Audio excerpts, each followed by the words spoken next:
Hi అండి, అందరికీ నమస్తే. మామూలుగా మీరు చాలా రకాలుగా రాయలు చూసుంటారు. ఎప్పుడైనా వైట్ మార్బల్ స్టోన్ చూసారండి? ఇదిగో చూపిస్తాను.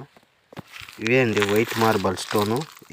దీంట్లోనే మన 7th వండర్ అయిన తాజ్మహల్ని కట్టారనమాట. తెల్లగా ఉంటాయి, చూసేదానికి చాలా అరుదుగా ఉంటాయండి.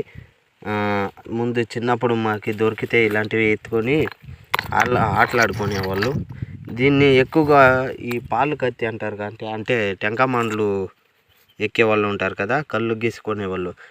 దీన్ని పొడి చేసి ఆ కత్తిని నూరుకుంటారనమాట. చాలా ఇవిగా ఉంటాయి. ఇలాంటి మీరు ఎక్కడైనా మీ ఏరియాలో చూసింటే కామెంట్ చేయండి, లైక్ చేయండి, షేర్ చేయండి. థ్యాంక్ యూ అండి. ఉంటాను, బాయ్. మరిన్ని వీడియో మీ ముందు ఉంటాయండి.